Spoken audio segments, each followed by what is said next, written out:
लोकनाथ, आपके काल ने जन्म ले लिया है। काल ने जन्म ले लिया है।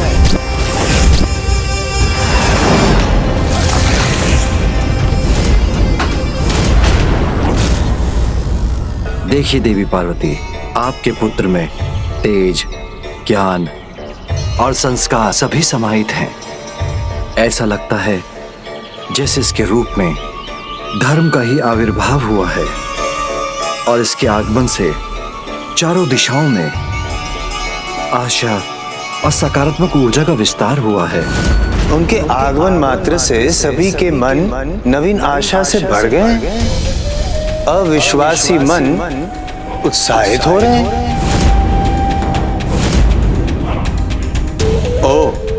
अब समझा कि क्यों ये अविश्वासी मन आपकी आज्ञा का पालन नहीं कर रहे।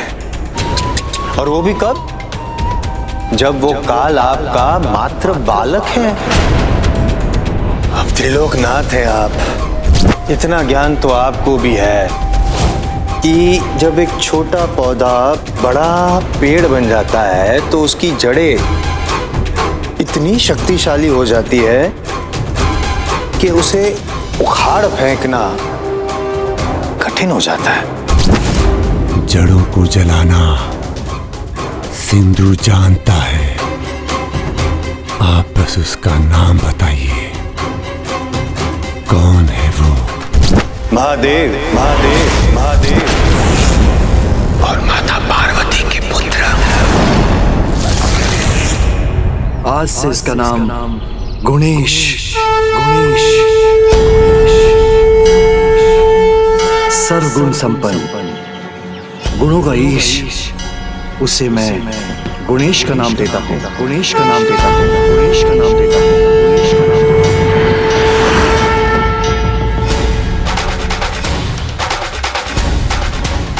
हूँ। गुणेश हमारा पुत्र गुणेश। गुणेश गुणेश जो अपने गुणों से अधर्म का नाश करेंगे। त्रिसंध्या क्षेत्र में उनका जन्म हो चुका है। तो अंत भी वही होगा। महादेव पुत्र पार्वती नंदन गुणेश की जय। महादेव पुत्र पार्वती नंदन गुणेश की जय। महादेव पुत्र पार्वती नंदन गुणेश की जय। महादेव पुत्र पार्वती नंदन गुणेश की जय। सिंधु अपने काल का भी काल है देवर्षि, काल का भी काल। त्रिलोकनाथ, नारद आपसे जाने की आज्ञा चाहता है, किंतु जाते जाते कुछ कहना भी चाहता है। त्रिलोकनाथ हैं आप, अधिक विचार करने की आपको क्या आवश्यकता? त्रिलोकनाथ को क्या करना है, कब करना है, कैसे करना है, कितना करना है, ये तो सब पता है। त्रिलोकनाथ हैं आप। त्रिलोकनाथ को क्या करना है, कब करना है, कैसे करना है, कितना करना है, ये तो सब पता है। चाहता तो मैं वो हूँ जो आपने कहा, बड़ा हो वो पौधा, उससे पहले ही उसे कुचल दूंगा, मिटा दूंगा उसे। अधर्म को धर्म के आगे झुकना ही पड़ता है। झुकेगा, झुकेगा, मिटेगा वो अधर्म में भी, क्योंकि उसे झुकाने और मिटाने वाले आ गए हैं। सर्वे सद गुण संपन्न गुणेश।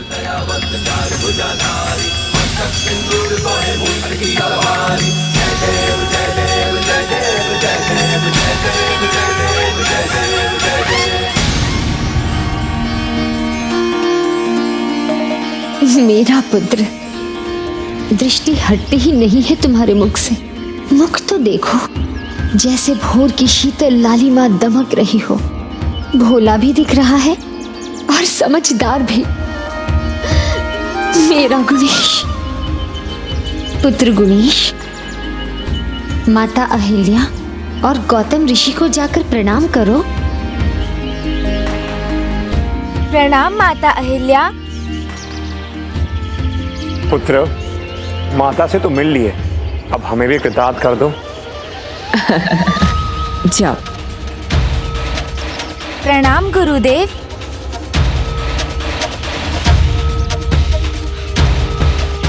गुणेश को देखते ही कुछ ही पलों में देवी अहिल्या कितनी ममता और कितने विश्वास से भर गई है। विश्वास वो नहीं जो कुछ ही पलों में हो जाए, विश्वास तो वो है जो एक पल के लिए भी ना डगमगाए। ये आप क्या कह रहे हैं स्वामी? क्या देवी अहिल्या का विश्वास डगमगाने वाला है? ये नहीं बताना चाहते तो इसका उत्तर तो दीजिए। आपके परम भक्त देवर्षि नारद सिंधु के पास क्यों गए? उसे गुणेश के आविर्भाव को लेकर चेतावनी क्यों दी? देवर्षि नारद जो भी कहते हैं उसके पीछे कोई ना कोई कारण अवश्य होता है। उनके शब्दों में जगत का कल्याण ही छिपा होता है। और ये भी सत्य है, संसार में जो भी घटित होता है उसका कोई ना कोई निमित्त होता ही है। और यहाँ देवर्षि ही सिंधु और उसके सहयोगियों के अंत के आरंभ के निमित्त बने हैं। छोटा सा तिनका भी गले की फांस बन जाता है। संकट तो ये छोटा बालक भी बन सकता है सिंधु। स्वयं जाना उचित नहीं, पहले देखना होगा, आंकना होगा। ये बालक कर क्या सकता है?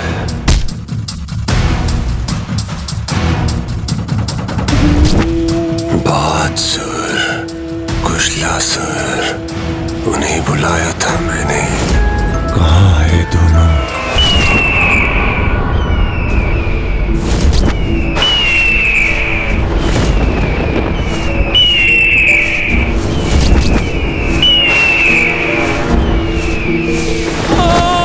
बचाओ मुझे, छोड़ दो, जाने दो।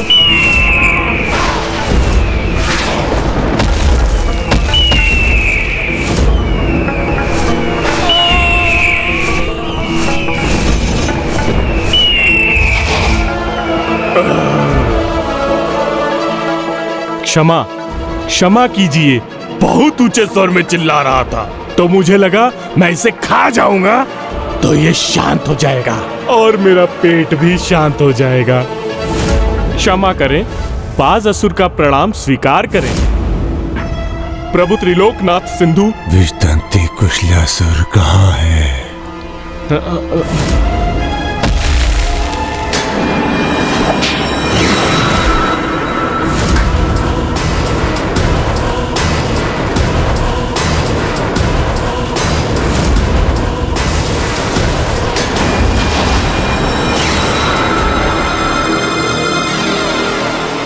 कुशलासुर प्रणाम करता है प्रभु त्रिलोकनाथ सिंधु को। आपके चरणों में पड़ा था, मुझे लगा आपका प्रसाद है प्रभु। मुझे भूख लगी थी तो आपका प्रसाद समझकर ग्रहण कर लिया। तुम दोनों की भूख तो कभी न मिटने वाली भूख है। तो कृपा कर हमें बताएं, किसको आहार बनाकर हमारी भूख मिटाने के लिए बुलाया है आपने? बताइए प्रभु, किसे डसना है मुझे?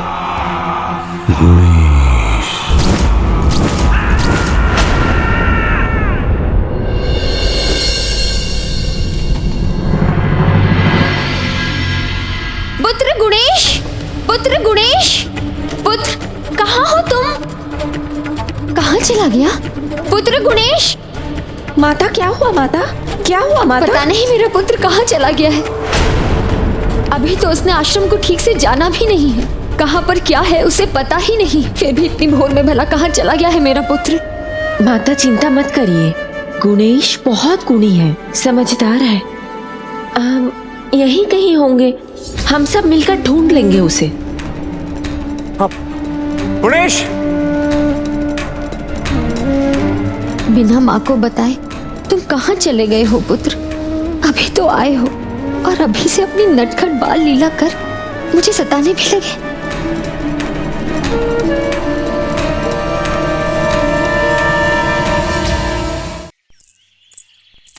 पुत्र!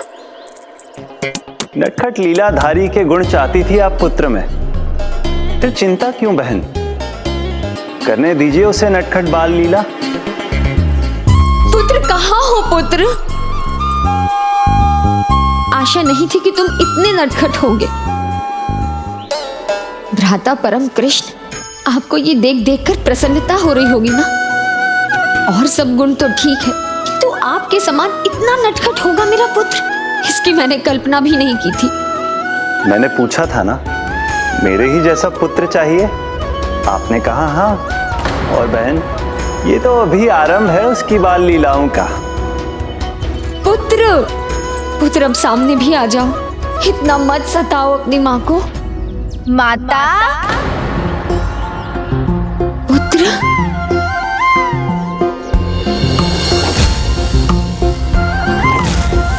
पुत्र, पुत्र मेरे सामने आओ। यहाँ, मैं तो यहाँ हूँ माता। मैं थक गई हूँ पुत्र, सामने आओ। कहाँ हो तुम? अब मैं तुम्हारे पीछे और नहीं भाग सकती। तुम्हारी माँ को और भी बहुत कुछ करना है, शीघ्र ही सामने आ जाओ, अन्यथा तुम्हारी माँ रो देगी। तुम्हारी माँ रोए तुम्हें अच्छा लगेगा? तो चलो शीघ्र बाहर आओ। माता,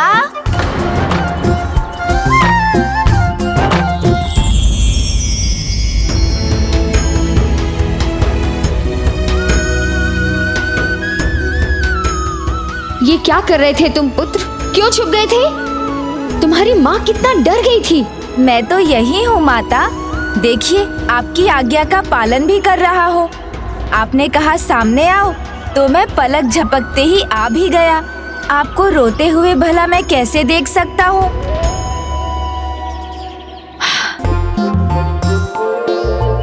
देखिए, पूरे आश्रम में इनकी धुंध मची है और गुणेश जी तो यहाँ है अपनी माता के पास।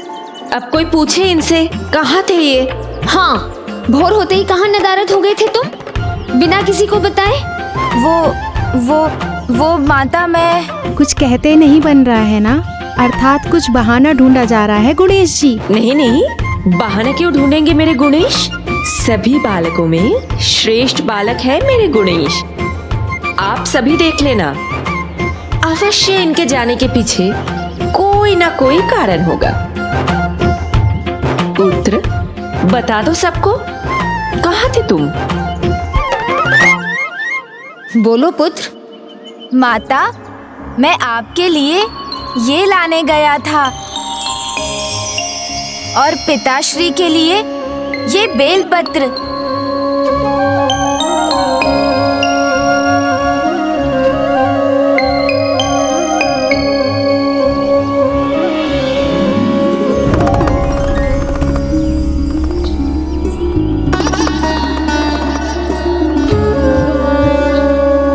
प्रणाम माता, प्रणाम पिताश्री। कल्याण हो पुत्र। देखिए, आप सब देखिए, कितने आज्ञाकारी भोले भाले हैं मेरे गुणेश। पुत्र, प्रत्येक माता पिता को अपने पुत्र द्वारा दिया गया उपहार बहुत पसंद आता है, किंतु उनकी आज्ञा बिना कहीं भी जाना किसी भी माता पिता को उचित नहीं लगता। तुम्हारी माँ ने तो पूरे आश्रम को उथल पुथल कर दिया था।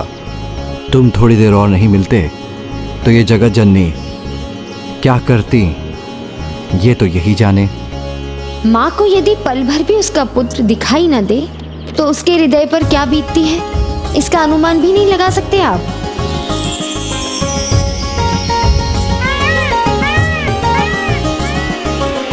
पुत्र, आज जो हुआ सो हुआ, किंतु आज के बाद तुम्हें 3 नियमों का पालन करना है। कैसे नियम माता? नियम 1, मुझे बिना बताए तुम कहीं नहीं जाओगे। जी माता। नियम 2, आश्रम के बाहर तो तुम कदापि नहीं जाओगे। जो आज्ञा माता। नियम 3, आश्रम में भी हमारी दृष्टि के सामने ही रहोगे। उचित है माता, मुझे आपके सभी नियम स्वीकार हैं, किंतु ये तो बताइए, इस आश्रम में मैं खेलूं किसके साथ? गुणेश, आश्रम में इतने बालक हैं, उनके साथ। किंतु माता, मुझे तो कोई भी बालक दिखाई नहीं दे रहा है। रुको, रघु, श्याम, सुंदर, तृप्ति, बाहर आओ सब। कहाँ हो? आओ आओ आओ। बच्चों इनसे मिलो, ये है मेरे गुणेश। बच्चों हम खेल खेल में भी बहुत कुछ सीख सकते हैं। हमारे गुणेश सर्व गुण संपन्न है, इनका लाभ उठाना। हाँ गुणेश, तुम जानते हो ये सब ना पूरा दिन आश्रम में धमा चौकड़ी मचाते रहते हैं, इसीलिए इन्हें थोड़ा ज्ञान भी देना, ठीक है? जी गुरु माता। अब तुम लोग खड़े क्यों हो, जाओ जाकर खेलो।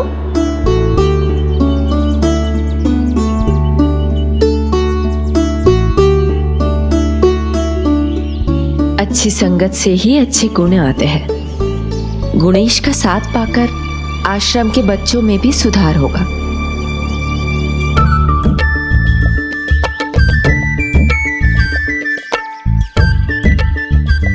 ऐसे एकटक मुझे मत देखो, खेल के बारे में सोचो।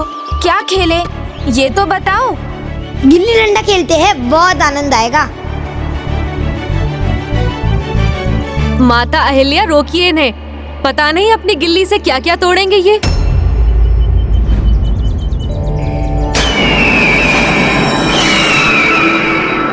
नहीं नहीं, नियम नहीं तोड़ सकता मैं, इसलिए गिल्ली डंडा तो नहीं खेल सकते।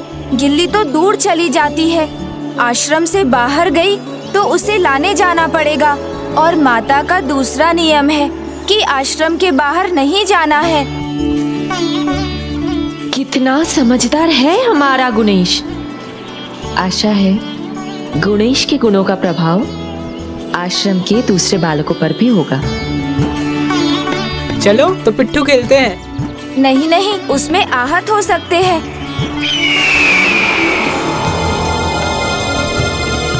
हमारी रक्षा ये भयंकर असुर सिंधु से कैसे कर पाएगा, जो खेलने से भी डर जाए। वस्त्रों से बनी गेंद से कोई बालक इतना भयभीत कहाँ होता है? गुणेश, डरते क्यों हो? ये वस्त्रों का गेंद है, इससे चोट नहीं लगती। ये देखो। मुझे क्यों मारी गेंद? अभी खेल आरंभ नहीं हुआ है। इस खेल का ना आरंभ होगा ना अंत, क्योंकि हम ये नहीं खेल रहे। आहत मैं होऊंगा और पीड़ा माता को होगी, और माता को कष्ट में मैं नहीं देख सकता। गुणेश को अपनी माँ का इतना ध्यान है। अच्छा, तो ये कारण था गुणेश के मना करने का। माता के प्रति कितनी निष्ठा है गुणेश की। इसे कहते हैं मातृभक्ति, समझे? और कोई खेल सुझाओ? तब तो पकड़ा पकड़ी खेलते हैं। ओहो, वो भी कोई खेल है? बस दौड़ते रहो। इतना दौड़ना पड़ा तो थक नहीं जाऊंगा? ये तो बस बहाने बनाए जा रहे हैं। बालकों के खेल से भयभीत होने वाले गुणेश दुष्ट सिंधु और उसके असुरों का सामना कैसे करेंगे?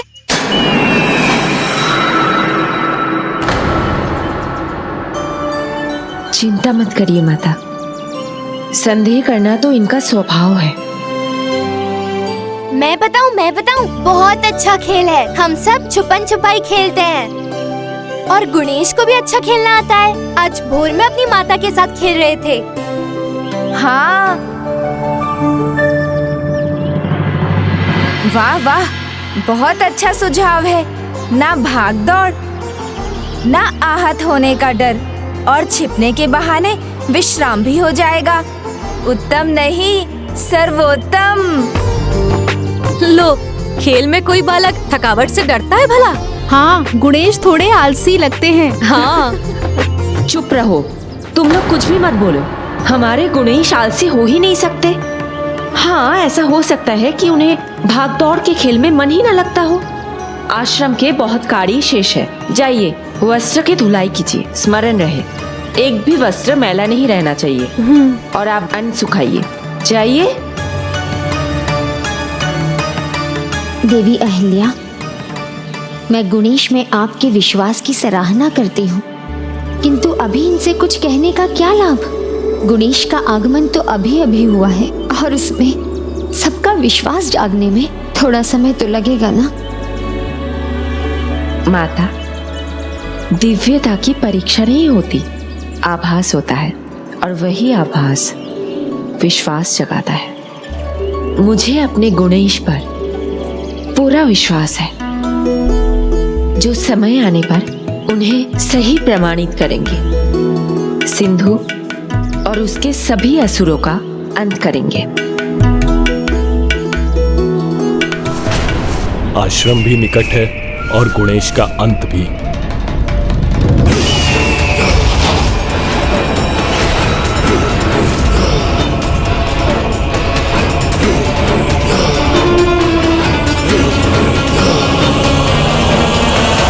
हरी हरी 1, हरी हरी 2, हरी हरी 3, हरी हरी 10।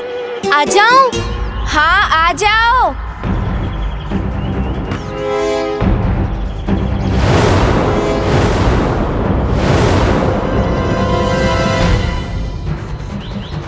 इन 3 बालकों में तो वो नहीं, तो कहाँ है मेरा आखेट गुणेश?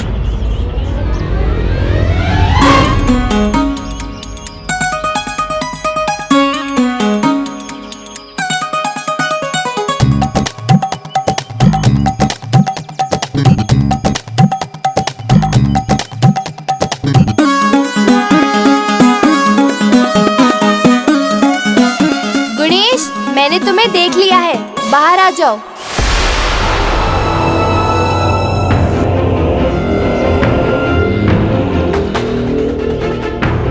तो ये है वो बालक, इस पर मेरा आघात भी होगा और ये मेरा आहार भी बनेगा। श्याम, रघु, सुंदर, सब बाहर आ जाओ। गुणेश, सबसे पहले मैंने तुमको देखा था, अब हम छिपेंगे और तुम ढूंढोगे। नहीं नहीं, मुझे कहाँ देखा तुमने? मेरे पेट को देखा था, इसलिए मैं नहीं ढूंढूंगा। अच्छा जी, तो तुम्हारा पेट क्या तुम्हारे शरीर से अलग है? देखो गुणेश, बहाना मत बनाओ, खेलना है तो अच्छे से खेलो। माता जी के नियम मानते हो वैसे हमारे भी मानो। नियम तो ठीक है, किंतु भूल से दिख गया तो उसमें मेरा दोष कहाँ है? तुम लोग समझते क्यों नहीं? मुझसे नहीं होगा ना। ओह, ये कैसा कार्य दे दिया है मुझे त्रिलोकनाथ सिंधु ने। जिस बालक में खेलने तक का साहस नहीं, उसके अंत का तुच्छ कार्य, इससे तो मेरी भूख भी नहीं मिटेगी। अच्छा ठीक है, तुम सब छुप जाओ, मैं ढूंढता हूँ। इस बार मैं भी छिपूंगा और मेरा पेट भी।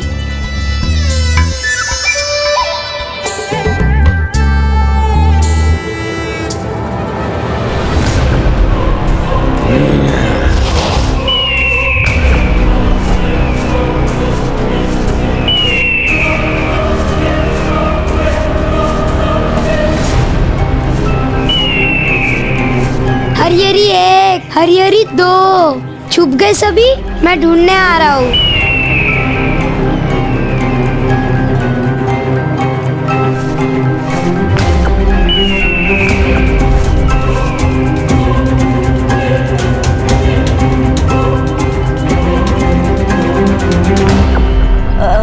अच्छी गुणेश दी, देख लिया तुम्हें, वहाँ झाड़ियों के पीछे से बाहर आ जाओ।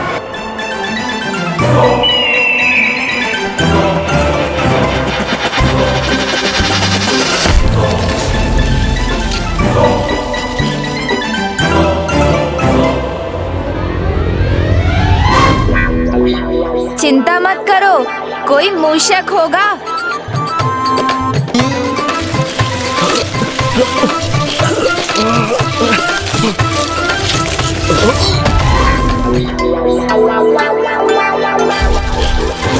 इन झाड़ियों में उलझ गया मैं तो अच्छे से छिपा हुआ था, वो तो छींक आ गई, तभी तो मुझे देख सके ना तुम। नहीं नहीं गुणेश, इस बार कोई बहाना नहीं, इस बार तो तुम्हें ढूंढना होगा। उचित है, तुम लोग पकड़े जाना चाहते हो ना, मुझे तो पल भर भी नहीं लगेगा तुम सबको ढूंढने में। तुम भूल रहे हो, यहाँ नए हो, यहाँ सभी छिपने के स्थान हमें पता है। तो जाओ छिपो, मैं तो गिनती गिनते गिनते ही तुम सबको पकड़ लूंगा।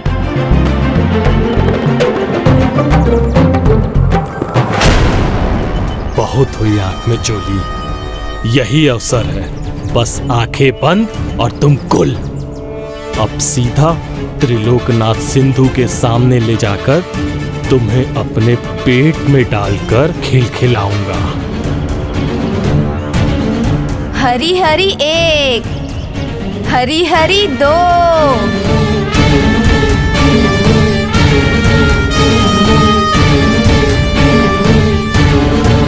हरी हरी 9। छिप गए ना सभी? अब कुछ ही पलों की गिनती है बालक, फिर तुम मेरी चोंच में छिप जाओगे। हरी हरी 10। मित्रों, मैं आ रहा हूँ।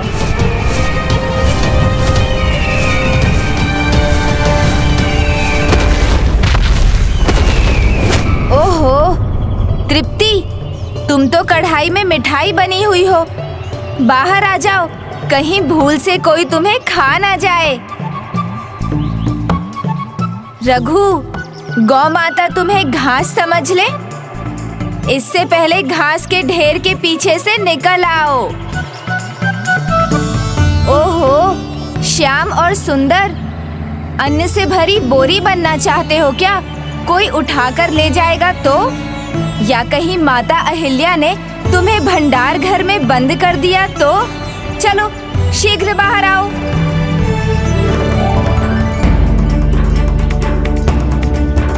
गणेश, तुम तो अपने स्थान से हिले ही नहीं, तो फिर? तुम्हें कैसे पता चला हम सब कहाँ छुपे हैं? हाँ बताओ ना गणेश, कैसे पता चला तुम्हें? अच्छा, तो दिव्य दृष्टि है तुम्हारे पास बालक, बिन देखे ही देख लेते हो। किंतु मैं तुम्हें चकमा दूंगा, तुम्हें मेरा आहार तो बनना ही होगा। गणेश, अब किसे ढूंढ रहे हो? हम चारों को तो तुमने ढूंढ लिया, तो वहाँ कौन है? हाँ बताओ ना गणेश, कौन है वहाँ? आओ बालक, अभी झपट लूंगा तुम्हें। है, कोई तो है, वातायन के पीछे। प्रणाम प्रभु महागणाधिपति, अब मुझे प्रसाद ग्रहण करने की अनुमति दीजिए।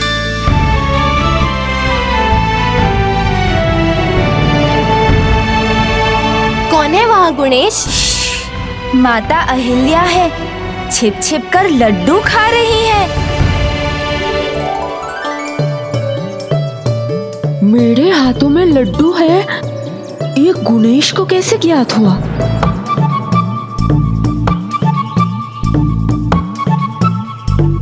अच्छा, तो यहाँ ये चल रहा है।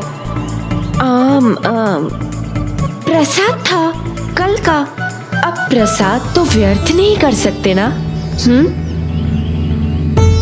एक ही तो लड्डू था, तुम सबके लिए खूब सारे बन जाएंगे। अब जाओ खेलो, फिर मिलेंगे लड्डू। चलो जाओ, तुम लोग खेलो, जाओ जाओ जाओ।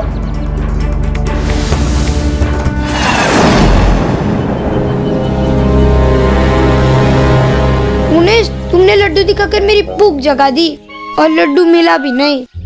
हाँ हाँ, मुझे भी मिष्ठान खाने का मन है। हाँ हाँ, मुझे भी स्वादिष्ट मिष्ठान। चलो, अच्छा है बता दिया, अब मैं ध्यान रखूंगा। मेरी पूरी टोली को भी मेरे समान मिष्ठान अच्छे लगते हैं। किंतु मित्रों, लालच बुरी बला है और असमय भोजन कभी लाभ नहीं देता, इसलिए भोजन के समय की प्रतीक्षा तो करनी होगी।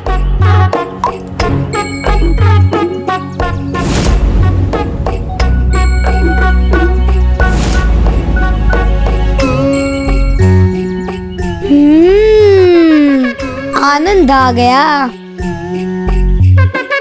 क्या था ये जिसे खाकर रघु आनंदित हो गया?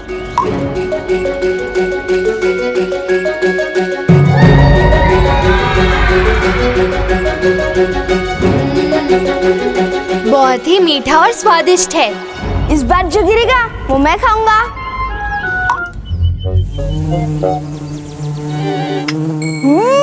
बहुत स्वादिष्ट था। जो मेरे पाँव में गिरा उसे उठाकर क्यों खा रहे हो?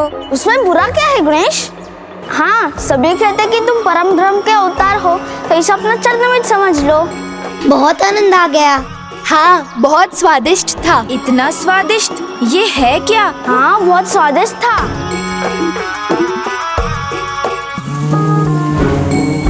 मधु? अच्छा, इतना मधुर है तो मुझे भी स्वाद लेना है। अब अगली बूंद मेरी है।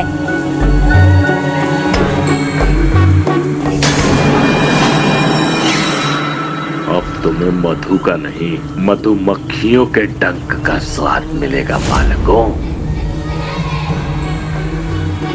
गिर ही नहीं रहा है। लगता है गणेश तुम्हारे भाग्य में मधु नहीं है।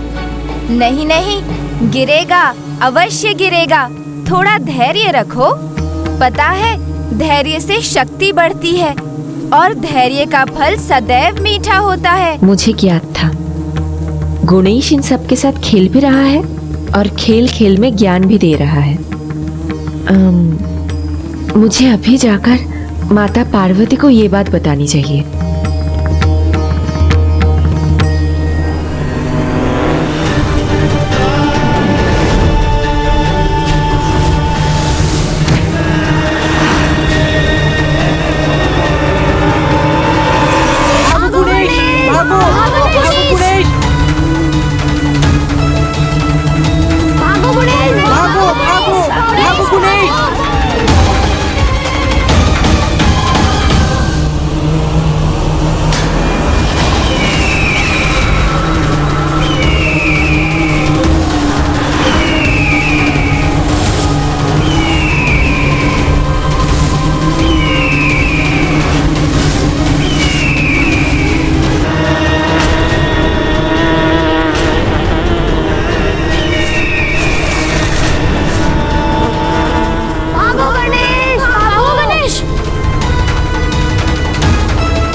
स्वच्छ तो हो गए ना?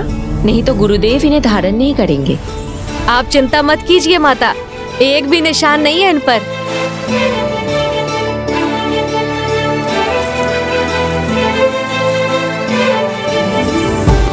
ये अन्न के दाने ठीक से सूख गए हैं ना? हाँ माता, इन्हें मैं भून दूंगी। आप गुणेश के लिए गुड़धानी बना दीजिएगा। ठीक है, मैं माता पार्वती को बुलाती हूँ, हम दोनों साथ मिलके बनाएंगे।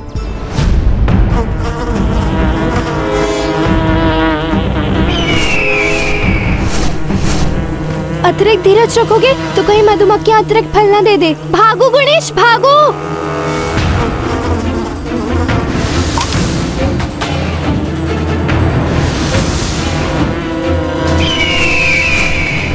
अद्भुत! आहा, मैंने कहा था ना, धीरज का फल मीठा होता है। ओह, रुको मित्रों, मैं भी आ रहा हूँ।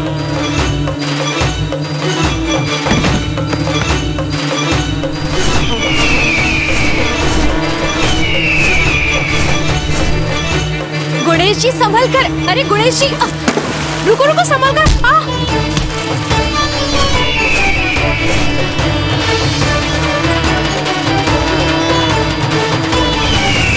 मधुमक्खियाँ उड़ो बाजसुर, उड़ जाओ।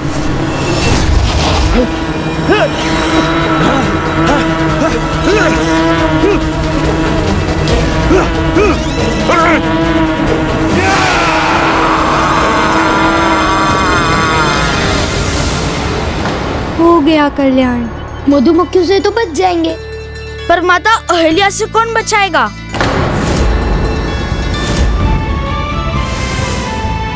अरे ये सब किसने किया है? ये सब, हाँ, ये वस्त्र बिखरे हुए हैं, मटकी फूटी हुई है, ये अन्न नीचे गिरा हुआ है।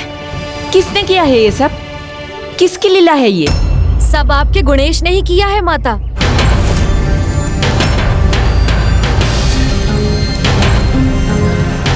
देखिए ना माता, सारे धुले वस्त्र फिर से मैले करवा दिए गणेश ने।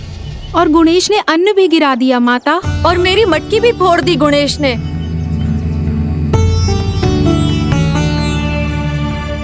देखिए माता, क्या कर दिया आपके गणेश ने।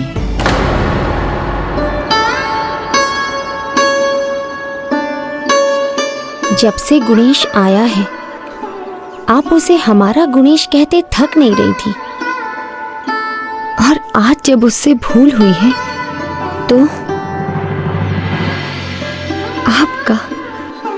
का गुणेश हो गया?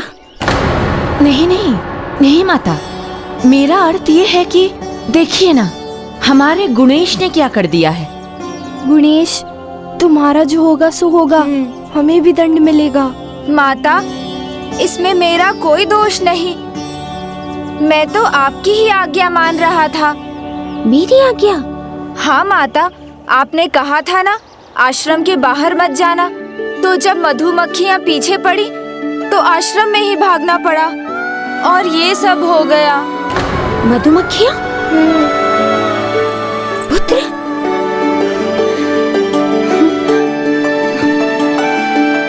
उन्होंने तुम्हें कहीं काटा तो नहीं ना पुत्र? नहीं माता, मुझे तो नहीं, किसी अन्य को काटा हो तो वो मुझे पता नहीं। अब आप ही बताइए माता, दोष मेरा है या मधुमक्खियों का?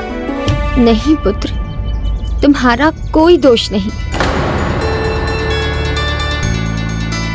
देखा आपने, इसके पीछे मधुमक्खियां पड़ी थी और आप यूं ही इसे दोष दे रहे थे। किंतु कोई पूछिए तो इनसे, मधुमक्खियाँ इनके पीछे पड़ी क्यों? वो तो आपके कारण माता अहिल्या।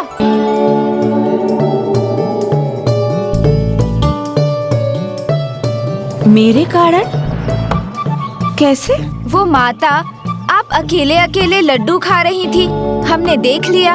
हमें भी मीठा खाने का मन हुआ और वृक्ष से मीठा मधु गिर रहा था, तो हम सब भी मीठे का आनंद लेने लगे। ये क्या गुणेश, सारा दोष मुझ पर? बताओ, भला प्रसाद खाने में भी कोई दोष है क्या? ये भी कोई कारण हुआ मधु के पीछे भागने का? हाँ, कोई बात नहीं। आज के बाद मधु के पीछे भागने की अब कोई आवश्यकता नहीं पड़ेगी तुम सबको।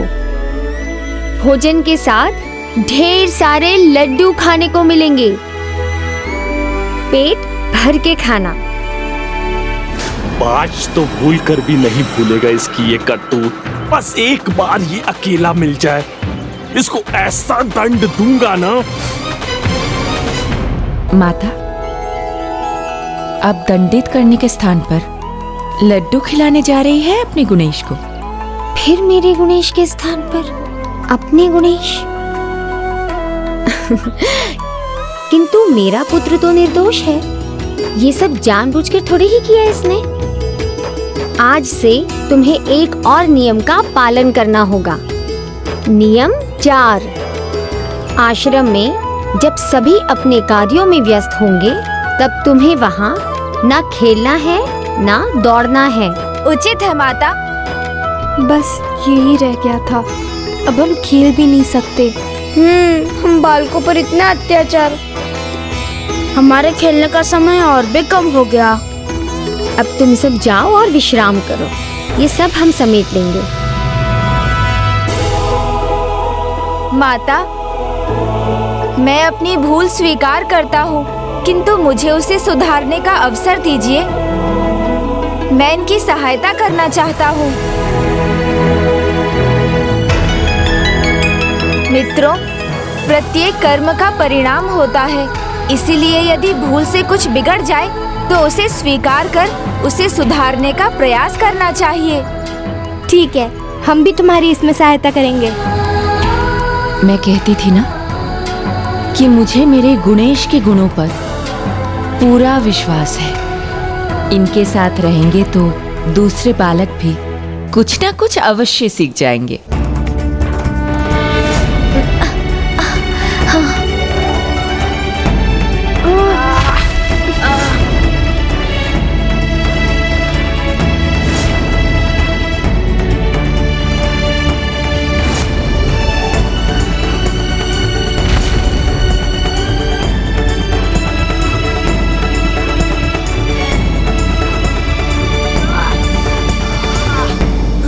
अब सब काम हो गया, अब हमें विश्राम करना चाहिए। ठीक है, चले जाओ। चलो मित्रों।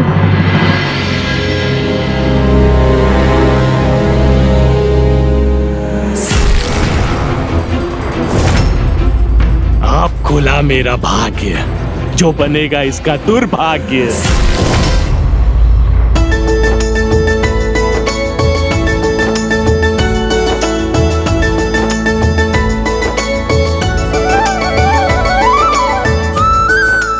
गुणेश, क्या हुआ? तुम्हें विश्राम नहीं करना? करना तो है माता, किंतु मैं भी चला गया तो इस अन्न की देखभाल कौन करेगा? कोई पशु या पक्षी इन्हें बिखेर कर चला गया तो?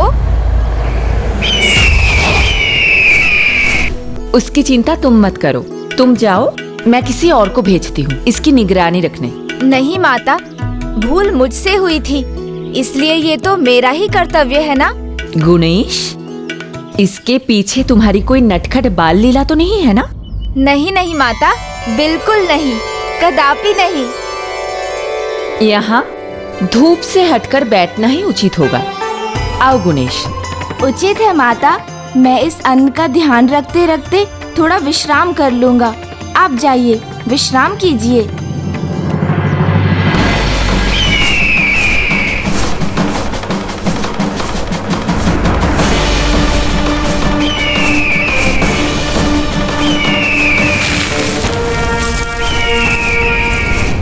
बाजी, क्या कर रहे हैं? अनाज है वो, उसका अपमान तो मत कीजिए, उसे मत बिखेरिए। शत्रुता मुझसे है तो मुझ पर निकालिए ना, अन्न के दानों पर नहीं। इन्हें ही बिखेरूंगा, अवश्य बिखेरूंगा। कहा ना, ऐसा मत कीजिए, माता अहिल्या मुझे ही डांटेंगी। डांट तो तब पड़ेगी ना जब जीवित रहोगे। देखिए, बहुत चेतावनी दे चुका, रुक जाइए, अन्यथा क्या करोगे तुम? एक और चेतावनी दोगे?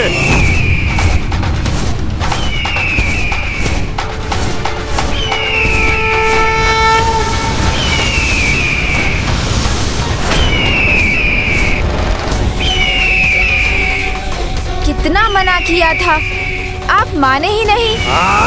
छोड़ो, छोड़ो मुझे, छोड़ दो दुष्ट बालक। लो, छोड़ दिया।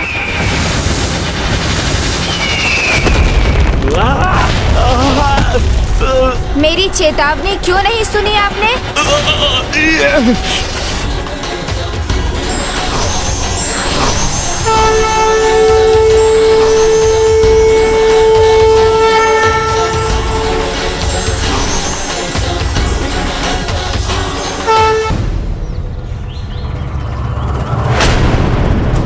अन्न के दाने कितने बिखरे पड़े हैं। माता अहिल्या आ गई तो अर्थ का अनर्थ हो जाएगा। अब तो मुझे कोई नहीं बचा सकता।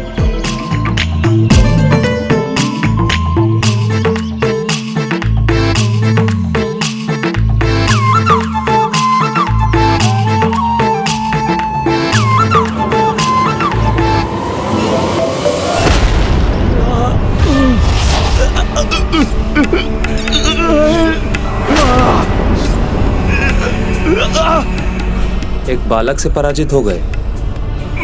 मेरी मानो तो तुम भी यहाँ से निकल जाओ। वो कोई साधारण बालक नहीं है, अद्भुत है। उससे भिड़े तो तुम्हारा भी यही परिणाम होगा। वास्तव में वो तो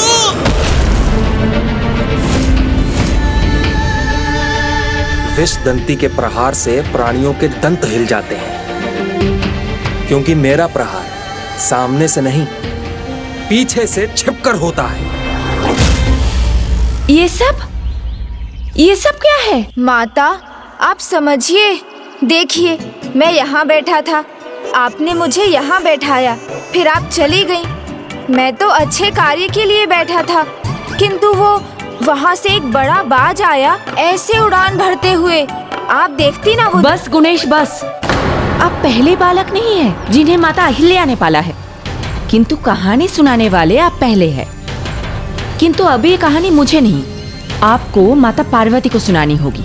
फिर देखते हैं माता पार्वती क्या कहती है। नाव दो धाराओं में बहेगी तो संकट में ही तो पड़ेगी।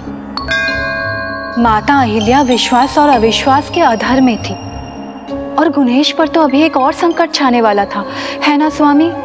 जहां परम श्री कृष्ण के तत्व हों, वहां तो एक ही धारा बहती है, नटखट बाल लीलाओं की सभी उसी के भाव में बहकर मुग्ध हो जाते हैं। तो श्री गणेश उन बाल लीलाओं में पीछे कैसे रहते, जिनमें एक सरलता भी है और जिनके पीछे एक गूढ़ रहस्य भी छुपा है। हे प्रभु, सबकी आशा पर निराशा के काले बादल न छा जाए। पुत्र, ये मटकी फोड़ना, ये सब वस्त्र मैल करना, अन्न बिखेरना, ऐसा बालकों जैसा व्यवहार क्यों? बोलिए गुणेश, क्यों? माता, बालक तो बालक होते हैं और मैं भी तो एक बालक हूँ। हाँ गुणेश, तो मैंने कब कहा कि आप बालक नहीं हो?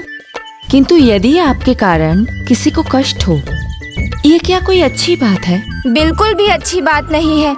किंतु माता, आप मेरी बात भी तो ध्यान से सुनिए। मैंने कुछ नहीं किया, मैं समझाता हूँ। नहीं नहीं नहीं गुणेश, अब मुझे कुछ नहीं समझना। अब जो कुछ भी समझाना माता पार्वती को समझाना, वो समझेंगे भी और आपको समझाएंगे भी। वो माता है तो आप भी तो मेरी गुरु माता हैं।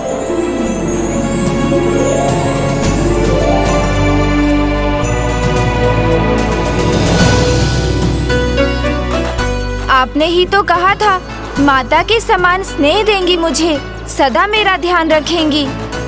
जो माता ध्यान रख सकती है, क्या वो दंड नहीं दे सकती? आप जो भी दंड देंगी मुझे स्वीकार है माता। इसका अर्थ ये है कि ये नटखट अपराध आपने ही किया है। लगता है गुरु माता ने गणेश को पकड़ लिया। माता, दंड दीजिए, अवश्य दीजिए, किंतु बस इतना सुन लीजिए, ये सब जो भी हुआ एक विशालकाय बाज के कारण हुआ। ओह, अच्छा अच्छा, तो एक विशालकाय पक्षी था इसके पीछे ना? माता मेरी बात मान लेंगी तो कम दंड मिलेगा। हाँ माता, इतने लंबे विशाल पंख फैलाए, अपनी बड़ी सी चोंच बड़े बड़े पंजों के साथ आया था यहाँ। वो बार बार अन्न बिखेर रहा था। मैंने तो उसे बहुत रोका, किंतु माता वो... बस गुणेश, कहानी गढ़नी ही थी तो कुछ और ही कर लेते। एक विशालकाय पक्षी यहाँ क्यों आएगा? और वो भला अन्न क्यों बिखेरेगा? हाँ गुणेश, मैं खूब समझ रही हूँ तुम्हारी ये लीला। तुम्हारे इस भोले मुख के पीछे ना एक नटखट बालक छिपा है। पहले दंड और फिर उससे बचने के लिए कहानी। किंतु अब उसकी कोई आवश्यकता नहीं है। पहली बार मधुमक्खियां थी, इसलिए माता पार्वती ने क्षमा कर दिया। और इस बार आपने अपना दोष मान लिया, इसीलिए मैं क्षमा करती हूँ। क्षमा कर दिया माता ने। बच गए हम। माता, मैं ये अन्न समेटकर आपको धन्यवाद कहना चाहता हूँ।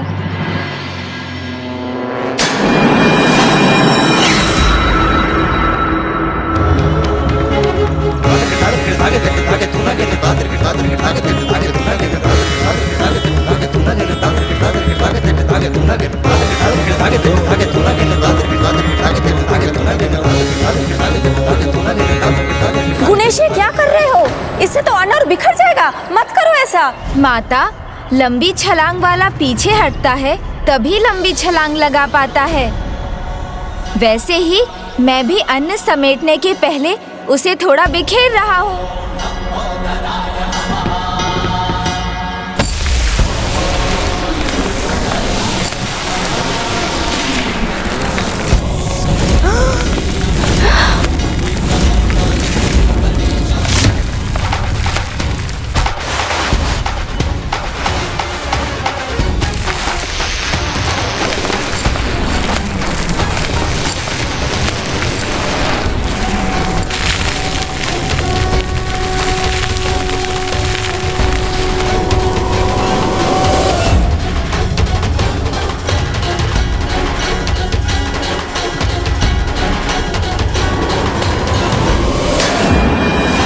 साधारण तो नहीं है ये बालक। उचित है, ये तो ठीक कर दिया आपने। किंतु इतना ही पर्याप्त नहीं है। अब एक अच्छे बालक के समान रहना भी होगा और अपने इस नटखट स्वभाव को नियंत्रण भी करना होगा। इसके पश्चात कुछ हुआ तो देख लेना।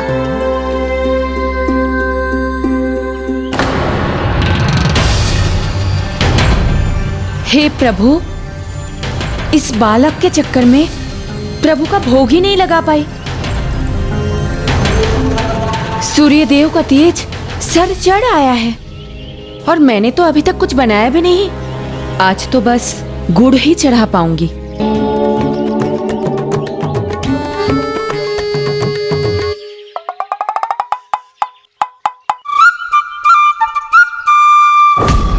बात सुर ने उचित कहा था कि दिव्य भी है ये बालक और चतुर भी, किंतु इसकी चतुराई भी विष तंती के विष से नहीं बचा सकेगी इसे।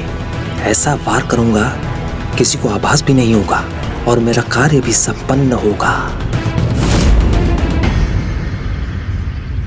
अब क्या करने वाला है गुणेश? चलो देखते हैं ना। नहीं नहीं, मैं संकट में नहीं पड़ना चाहती। पता नहीं गुणेश क्या करने वाला है।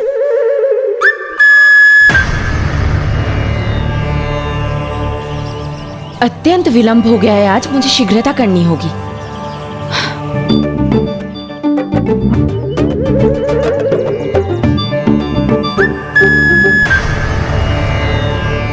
प्रभु, आज मुझे क्षमा कर, भोग मानकर इस गुड़ को ही स्वीकार करने की कृपा कीजिए। माता भगवान को भोग चढ़ा रही हैं, तो थोड़ा गुड़ मुझे भी तो दे सकती थी। मैंने इतना श्रम किया है, मेरा पेट भी भूख से गुड़गुड़ कर रहा है। ओहो, मुझे फिर से भंडार गृह जाना होगा।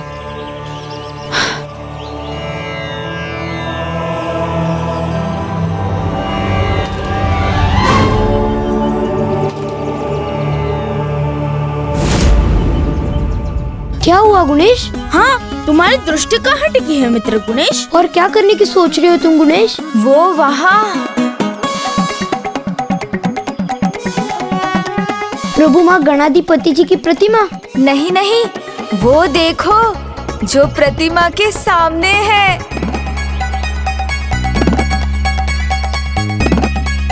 दीपक, वहाँ तो दीपक है। हाँ, और वहाँ तो कुछ है नहीं। वो गुड़ से भरी थाल, वो देखो ना। हाँ, थाल तो है वहाँ, पर करोगे क्या? गुड़ ले आऊंगा, मिल बांट कर खाएंगे।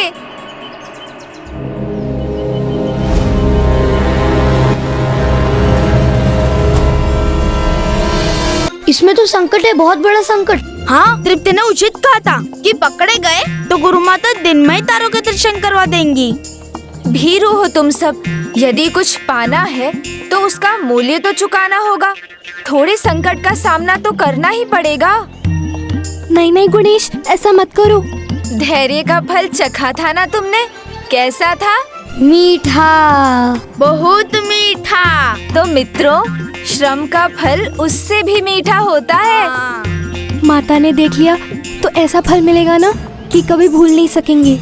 भूल जाओ संकट को, उसका सामना मैं करूँगा, श्रम भी मैं ही करूँगा और मीठा फल मिलेगा सबको।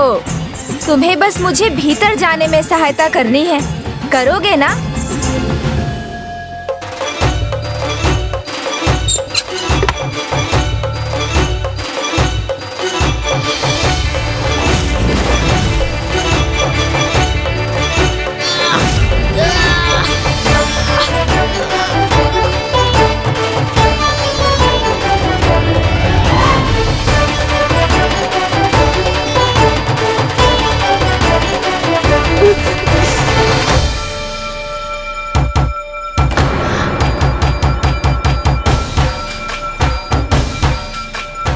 माता तो लौट रही हैं। लो मित्रों,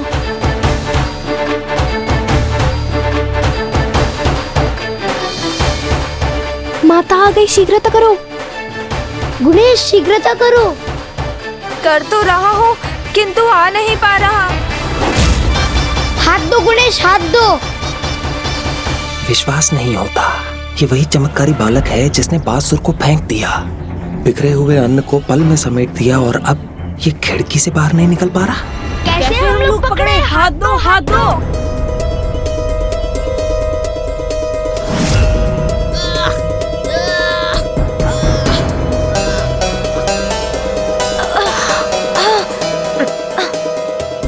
इसे असाधारण समझना तो एक भ्रम था।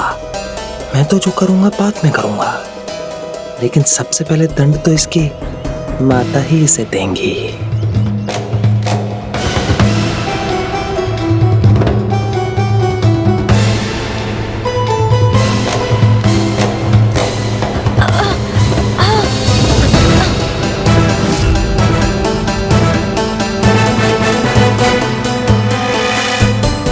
बच गए।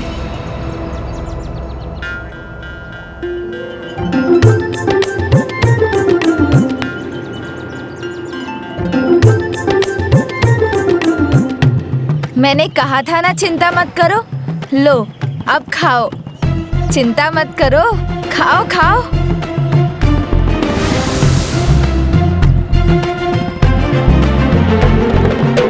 तृप्ति? नहीं नहीं, अधिक है तो मुझे दे दो, मैं खा लेता हूँ। अच्छा अब बताओ, इससे तुम्हें क्या सीख मिली? श्रम करने में सफलता असफलता नहीं देखते, बस श्रम करते हैं, फिर मीठा, बहुत मीठा फल मिलता है। मन तो मेरा भी कर रहा है, किंतु माता के क्रोध से डर लग रहा है।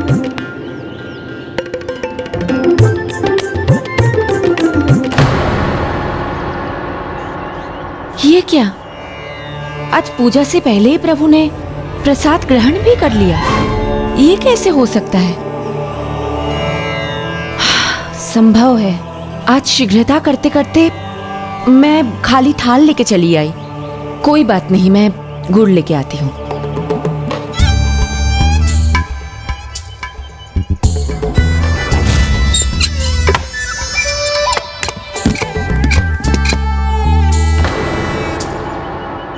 आहा, माता और गुड़ ला रही है। थोड़ा और परिश्रम करती है ना।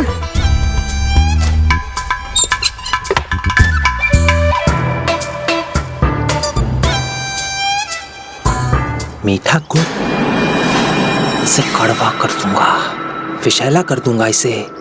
मेरा कार्य अपने आप समाप्त हो जाएगा।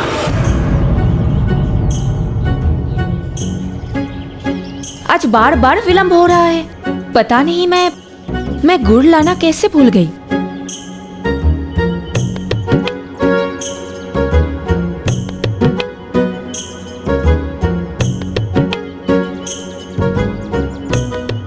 ओहो, तो ये गुड़ प्रभु का नहीं, गुणेश का भोग बना था।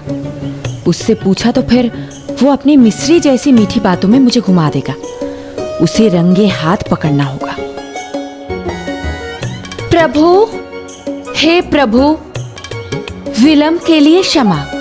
आज मैं आपको इतना स्वादिष्ट, इतना मीठा गुड़ चढ़ाऊंगी कि आपको भी आनंद आ जाएगा। आनंद आएगा, बहुत आनंद आएगा। ये गुड़ देखकर तो मेरे मुंह में पहले से ही पानी आने लग गया। देखिए ना प्रभु, आज मैं कुछ ना कुछ भूलती जा रही हूँ। पहले गुड़ भूल गई और अब जल। अब मुझे बस कुछ पल और दीजिए, मैं आपके लिए निर्मल जल अभी लेके आती हूँ।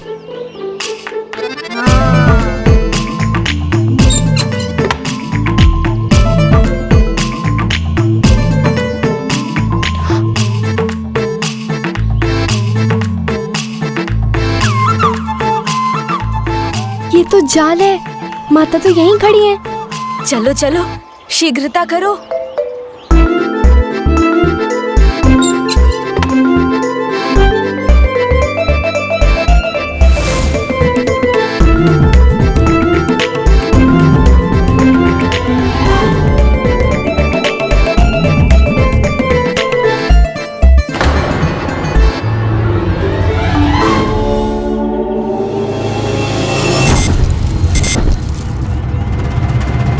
माता द्वार पर ही है, कहीं नहीं गई।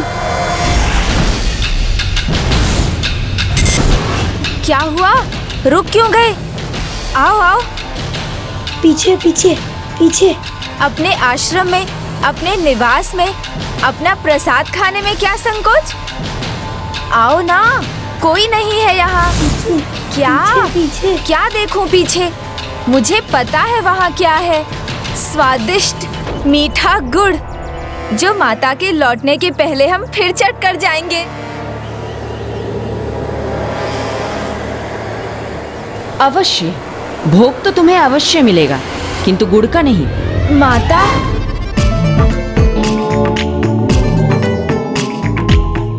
मेरा अनुमान सही था, तो आप ही हो।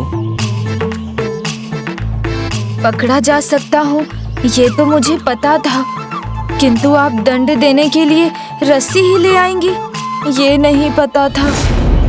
कुशलासुर, तुम्हें इसी अवसर का लाभ उठाना है। अब ये इसे बांधेंगी और मैं इसे भेदूंगा। पिछली बार ही दंड देती ना, तो ये सब कुछ करने का साहस नहीं होता आपको। किंतु मेरा दोष क्या है माता? मैं तो प्रसाद ग्रहण कर रहा था, जैसे आप भोर में कर रही थी, और मैं तो आपके समान अकेले भी नहीं खा रहा था, मिल बांट कर खा रहा था। बस गुणेश, बार बार ये सब कुछ कहकर दंड से बचना क्यों चाहते हैं आप? ठीक है, तो इस बार माता पार्वती तय करेंगी कि उनके गुणेश को क्या दंड मिलना चाहिए।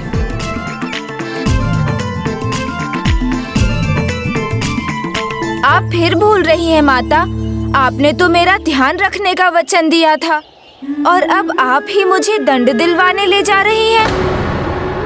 माता अपने बालकों को कष्ट होते हुए, दंडित होते हुए नहीं देख सकती। वो तो उन्हें बचाती है, उनकी भूल समझाती है, और आप मुझे समझाने के स्थान पर दंड दिलवाने ले जा रही हैं। आप एक बार और समझा कर देखिए ना। आप समझाएंगी तो मैं समझ जाऊंगा, फिर कोई दोष नहीं होगा मुझसे, और यदि हुआ तो जितना कठोर दंड चाहे दे दीजिएगा। आप माता है मेरी, ये तो आपका अधिकार है माता। तो ऐसा कुछ करते ही क्यों हो जिससे मुझे क्रोध आए और फिर समझाना पड़े?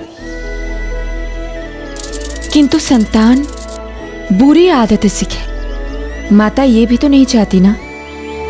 गुणेश, गुड़ खाने में कोई दोष नहीं है, किंतु बिना बताए खाना ये उचित नहीं है। मैं समझ गया माता, अब जब तक मुझे ना दिया जाए मैं कुछ नहीं खाऊंगा। हाँ, किंतु भूखा भी नहीं रहना है। भूख लगे तो मुझसे मांग लेना। उचित है माता।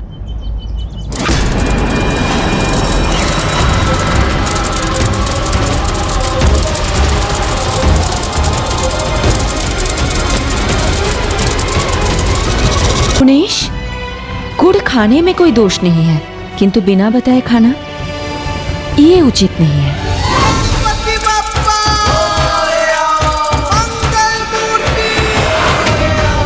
धन्यवाद माता, आप कितनी अच्छी हैं।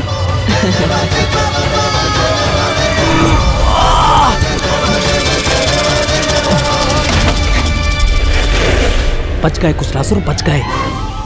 यदि वो बालक एक पल और मेरे ऊपर खड़ा रह जाता तो मेरे तो प्राण ही चले जाते। उसके अंत का प्रयास करते करते मेरा अंत हो जाता। मुझे यहाँ से निकल लेना चाहिए। इस बालक से उलझना उचित नहीं है।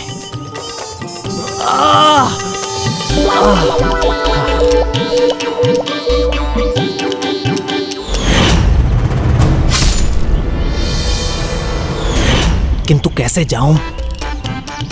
यदि त्रिलोकनाथ सिंधु का आदेश पूर्ण नहीं किया तो त्रिलोक में भी छिपने का स्थान नहीं मिलेगा मुझे।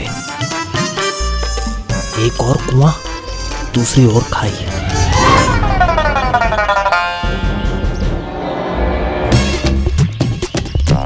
क्या दंड दिया माता ने? रस्सी से बांधा क्या? चाट भी लगाई होगी ना? दंड भी दिया होगा। माता क्रोधित होती है तो छोड़ती थोड़ी ही है। माता क्रोधित हो या कठोर लगे, किंतु उनका हृदय तो अत्यंत कोमल होता है। उन्होंने मुझे बहुत प्रेम से समझाया और जाने दिया। समझाने दिया? बस ऐसे ही समझा कर। तो ये बताओ कि क्या समझाया उन्होंने? यही कि बिना बताए कुछ नहीं लेना चाहिए, वही लेना चाहिए जो तुम्हें दिया जाए। बात तो सही है। इस बात का ध्यान रखना। वैसे गुड़ कैसा था? अच्छा था ना? गुड़। हे प्रभु, क्षमा करें, आज भोग में इतना विलंब हो गया। गुड़ का भोग लगाया आपको और ग्रहण किया गुणेश ने। चिंता मत करो तृप्ति, तुम्हें तो और भी स्वादिष्ट गुड़ मिलेगा।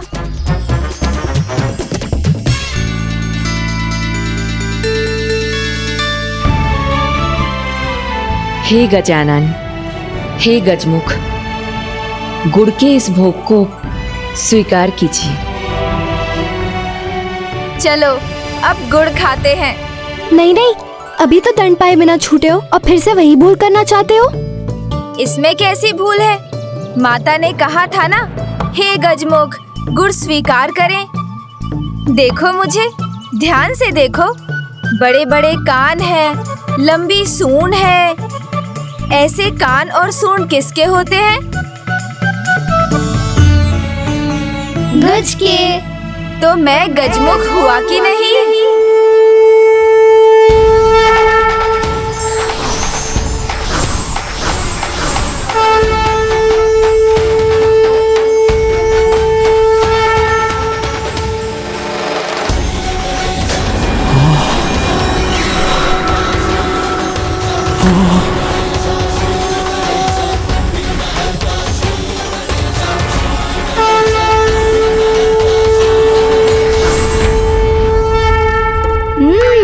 बात तो सही है।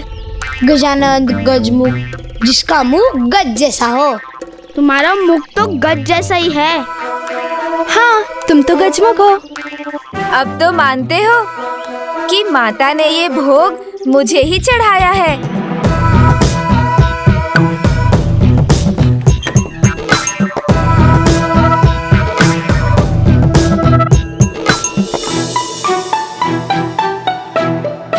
ओह, इस भाग दौड़ में मैं तो भंडार बंद करना ही भूल गई।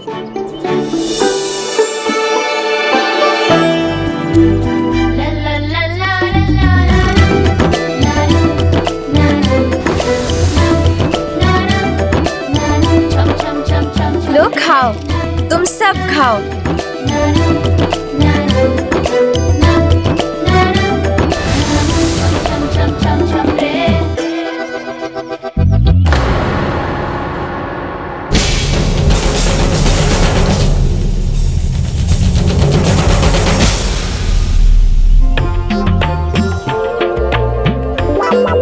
माता, आप भी थोड़ा प्रसाद लीजिए ना। नहीं नहीं नहीं गुणेश, अब मैं तुम्हारी इस मीठी मीठी बातों में नहीं आने वाली हूँ। जो कुछ भी समझाना था ना, समझा चुकी हूँ। अब तो आपको दंड मिलेगा।